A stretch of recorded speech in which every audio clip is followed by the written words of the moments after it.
Muy buenos días. Desde la Parroquia de la Virgen de la Anunciación les damos la bienvenida a la Biblia Católica en 365 días. Este es el día 179 y como es costumbre tendremos 3 lecturas. Para iniciar trazamos sobre nosotros la señal de salvación. En el nombre del Padre, del Hijo y del Espíritu Santo. Amén. Pidiendo especialmente al Espíritu Santo su auxilio para proclamar dignamente su palabra. Señor, abre mis labios y mi boca proclamará tu alabanza.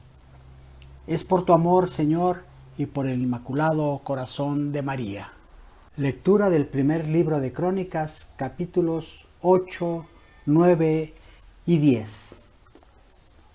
Benjamín engendró a Bela, su primogénito, luego a Asbel, Ajraj, Noja y Rafa.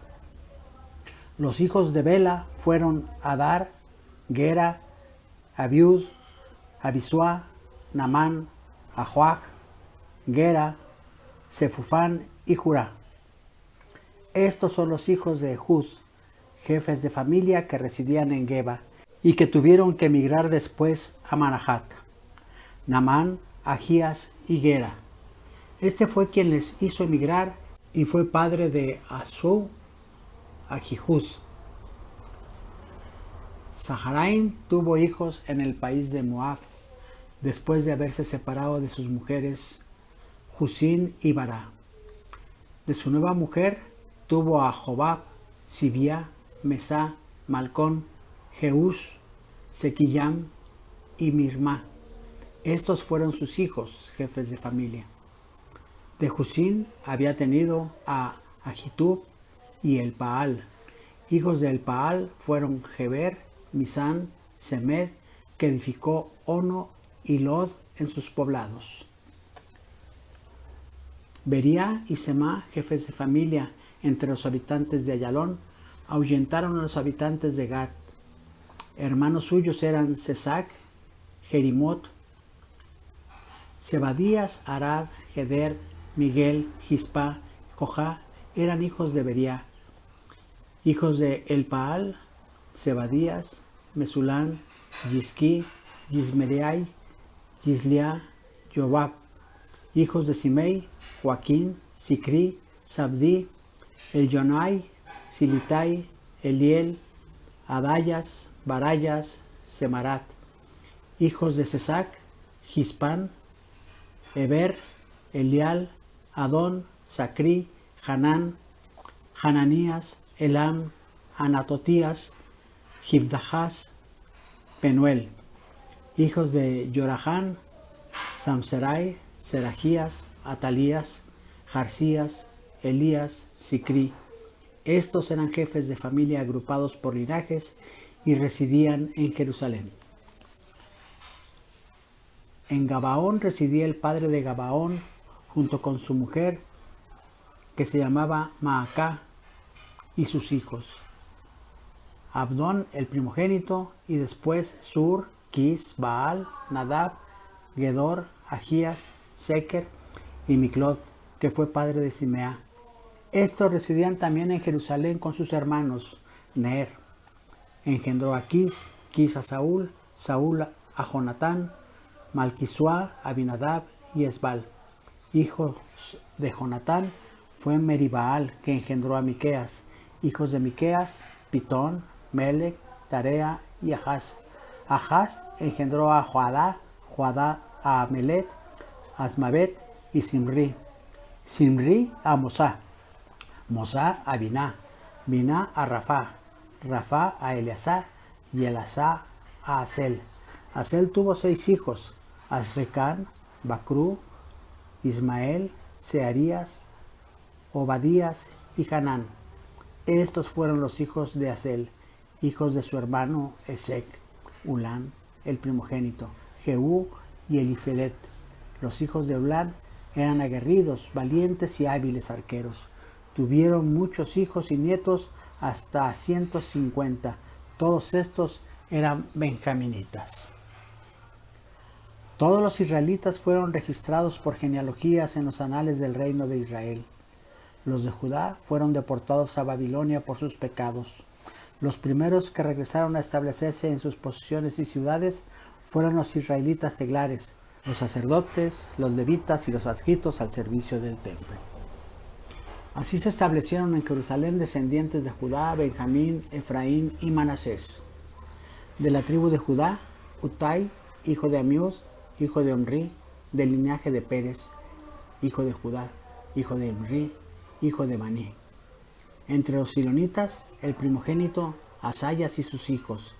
De los descendientes de Sereg, Seuel y sus parientes, en total 690.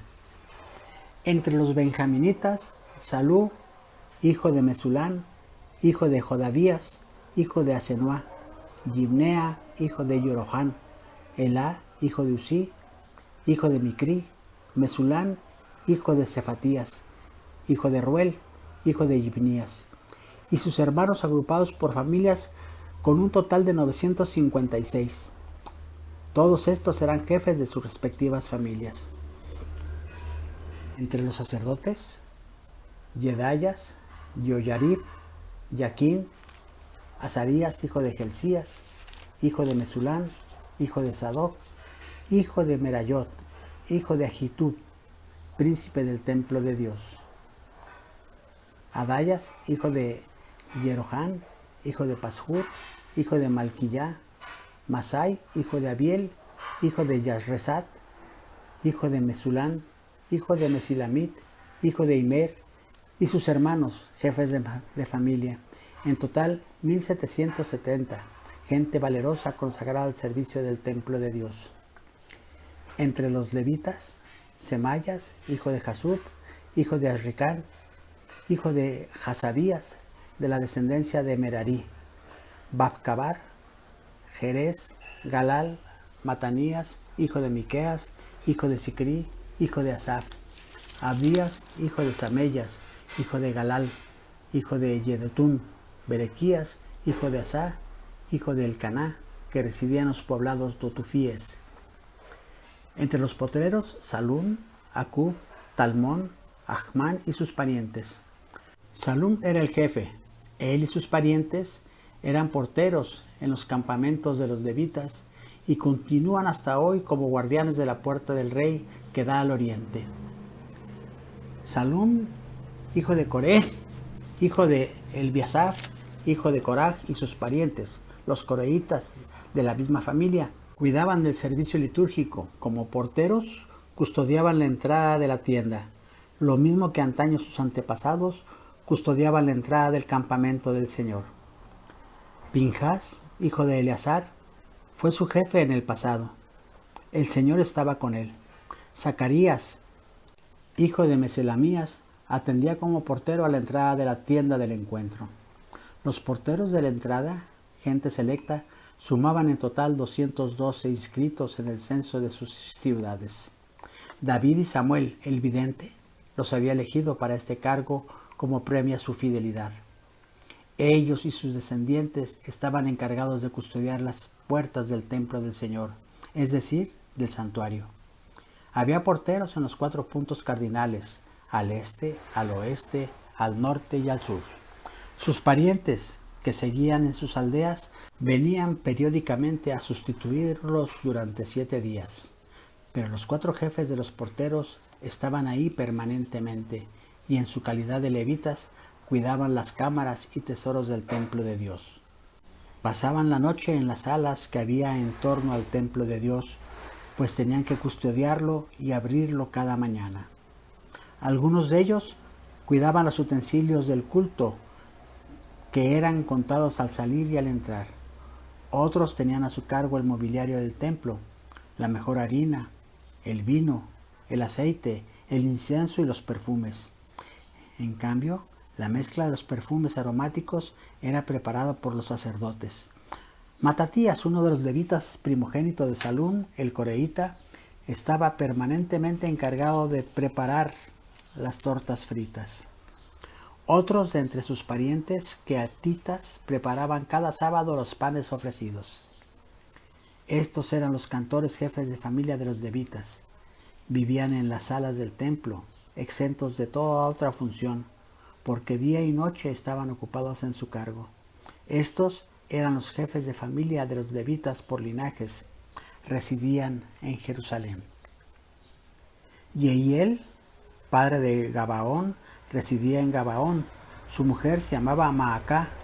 Sus hijos fueron Abdón, el primogénito, después Sur, Quis, Baal, Ner, Nadab, Gedor, Agío, Zacarías y Miclot. Miclot engendró a Simea. Estos residían también en Jerusalén junto con sus hermanos. Ner engendró a Quis y Quis a Saúl. Saúl engendró a Jonatán, Malquisuá, Abinadab y Esbaal. Meribaal, hijo de Jonatán, engendró a Miqueas. Hijos de Miqueas, Pitón, Melec y Tarrea. Ahaz engendró a Yará, Yará a Alemet, Asmavet y Simri. Simri engendró a Mosá, Mosá a Bineá, Bineá a Refaías, Refaías a Eleazar y Eleazar a Asel. Asel tuvo 6 hijos, Arricán, Bocrú, Ismael, Searías, Abadías y Hanán. Estos fueron los hijos de Asel. Los filisteos entablaron combate con Israel y los israelitas huyeron de los filisteos, quienes los derrotaron en el monte Gelboé. Los filisteos cercaron a Saúl y a sus hijos y mataron a Jonatán, a Abinadab y a Malquisuá, hijos de Saúl.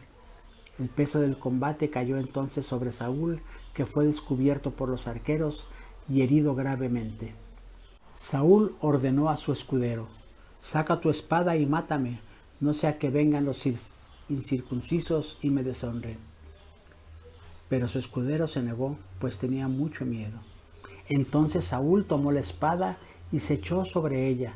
Su escudero, al ver que Saúl había muerto, se echó él también sobre la suya y murió con él. Así murieron juntos el mismo día Saúl, sus 3 hijos y toda su familia. Los israelitas que estaban al otro lado del valle, al ver que los otros habían huido y que Saúl y sus 3 hijos habían muerto, abandonaron también ellos sus ciudades y huyeron. Los filisteos vinieron y se establecieron en ellas. Al día siguiente, cuando los filisteos vinieron a despojar a los caídos, encontraron a Saúl y a sus 3 hijos muertos en el monte Gelboé.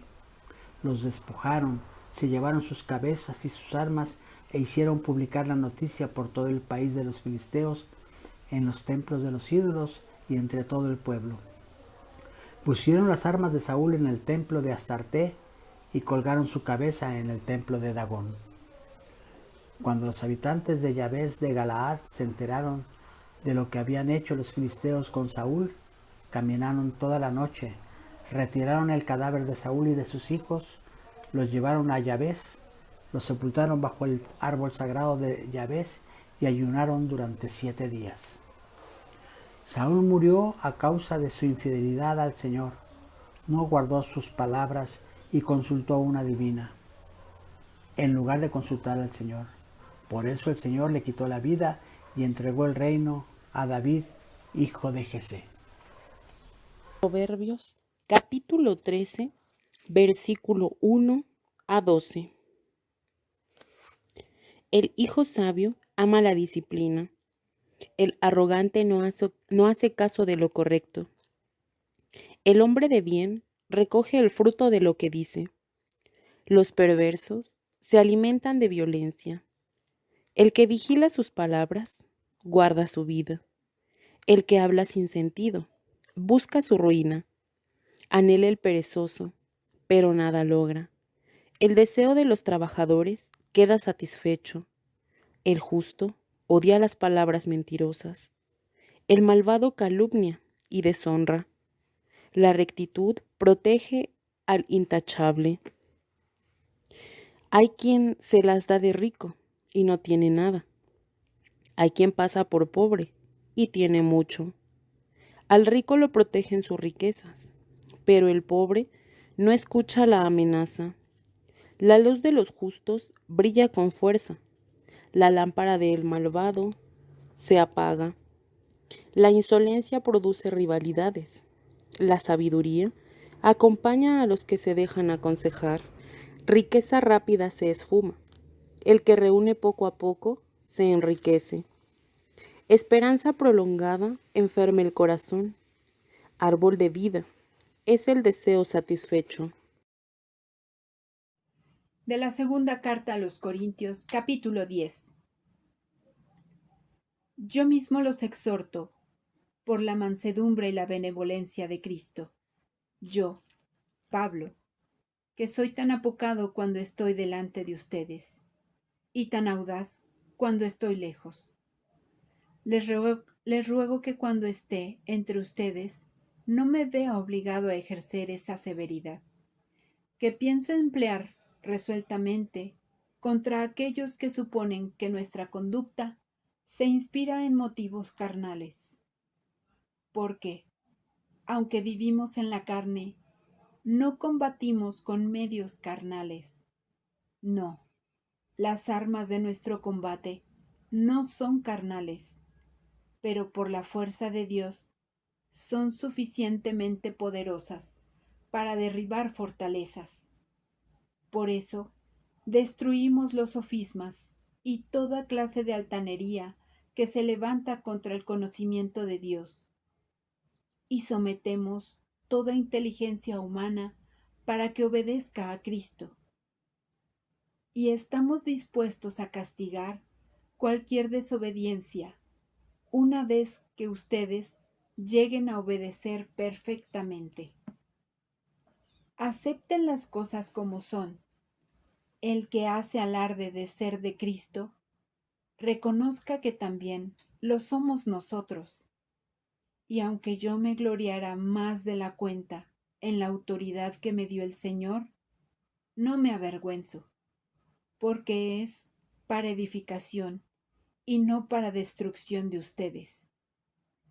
Les digo esto para que no piensen que pretendo atemorizarlos con mis cartas, porque algunos dicen, sus cartas son enérgicas y severas.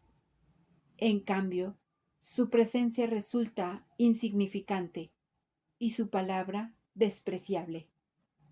A los que dicen eso, les respondo, lo que somos en nuestras cartas, cuando estamos ausentes, también lo seremos con nuestros actos cuando estemos presentes.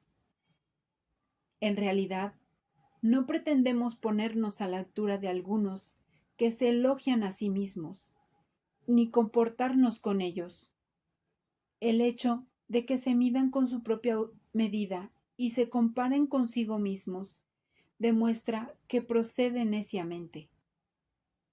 Nosotros, por nuestra parte, no nos gloriamos más allá de lo debido, sino que usamos la medida que Dios mismo nos ha fijado al hacernos llegar hasta ustedes.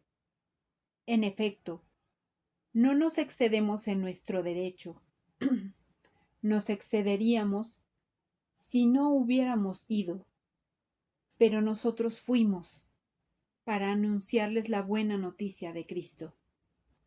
Nosotros no nos gloriamos más allá de lo que corresponde, aprovechándonos de los trabajos ajenos. Al contrario, abrigamos la esperanza de que, al crecer la fe de ustedes, se amplíe nuestro campo de acción, siempre de acuerdo con nuestra norma de conducta.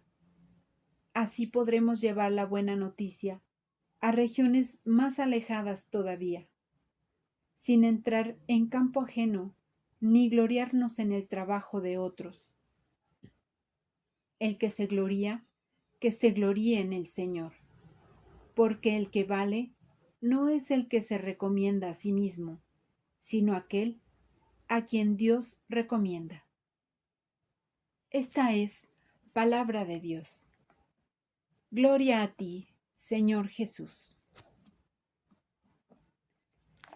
Les agradecemos mucho su presencia y los esperamos el día de mañana en otro capítulo de la Biblia Católica en un año. Unidos con María, vamos a evangelizar.